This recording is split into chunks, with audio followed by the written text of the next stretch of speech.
I'd like to welcome you to the Cardinal Orenzi webcast brought to you by the Apostles for Family Consecration, and a special welcome to all of you who just found out about us through Zenith News. My name is Rob Allard, and I just returned from the Totus Tuus Conference in Familyland in Bloomingdale, Ohio. The main speaker was, you guessed it, Francis Cardinal Orenzi, along with Father Groeschel, Kimberly Hahn, and many more. Cardinal Orenzi stayed with us for 4 days for many homilies, talks, Q&As, and he even did a talk for the youth.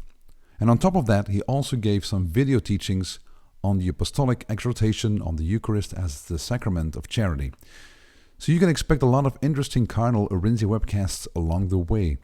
So let's start off with an on-fire Q&A session. People were given the opportunity to ask questions in front of a microphone that was placed in the middle of the auditorium in Familyland.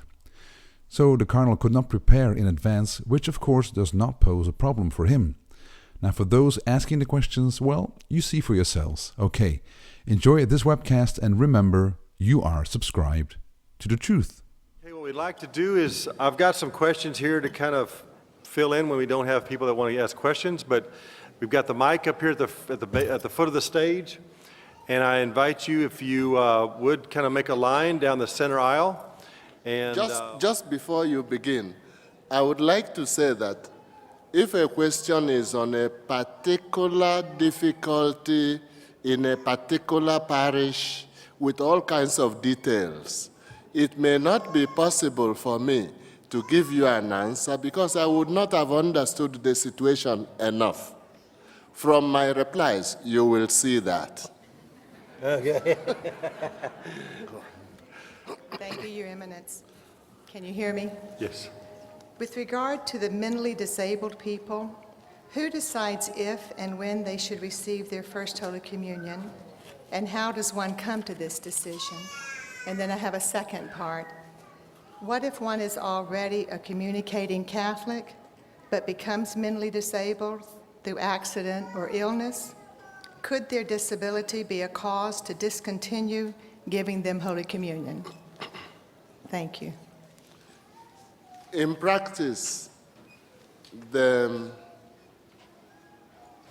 parish priest, the pastor, and his assistants, if it is a child in question, the parents also, they will put counsel, they will think together.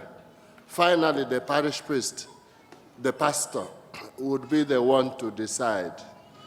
If his decision is finally not acceptable to the parents, they should seek dialogue with him.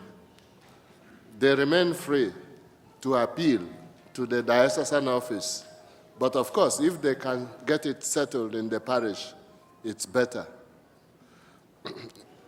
I would almost say the same for a person already communicating. Although there should be a presumption that the person knows enough about the body and blood of Christ to receive Holy Communion, a person who has been receiving. But sometimes there can be disagreement between two good people about whether it is wise to give Holy Communion to that person or not. Sometimes a doctor has to be consulted. But it is not a question cut and dry, very simple to solve. It is not very simple. Therefore, two good people can disagree on what to do.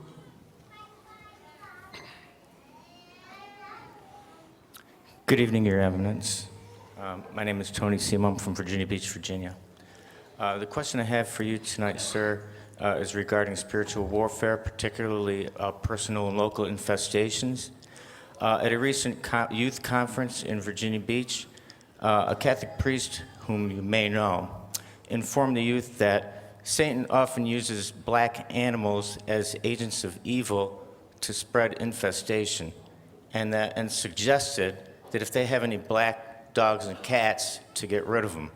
He also said that anyone who eats Chinese food needs to make sure they bless it, because whoever cooks it may worship Buddha and may be at risk to be infested.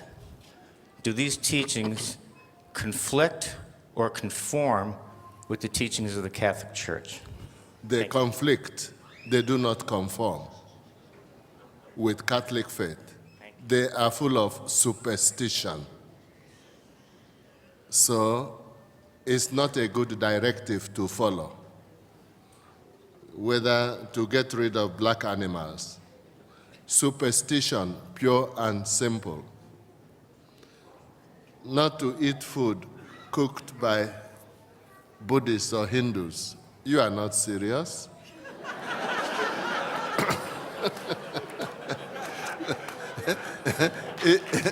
You are not. When I say you, I don't mean the person who put the question, but the one who made the suggestion.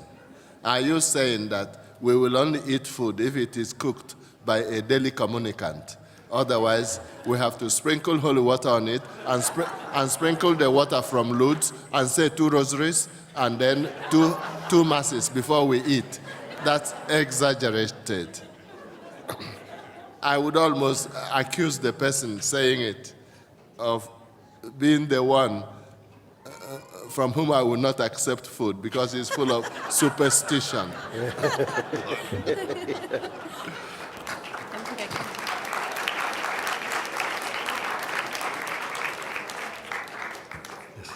Your Eminence, the Our Father during Mass, holding hands or not holding hands, or does it matter?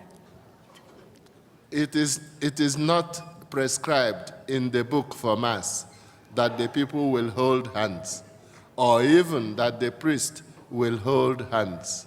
But it is prescribed that the celebrating priest at Mass during the Our Father will hold his hands that way, yes. It is not prescribed how the people are to hold their hands. If they want to hold that way, it's all right. If they want to hold that way, it's all right. But it is not prescribed. But when a person goes then prescribing, it's too much. Got it. Thank you so much.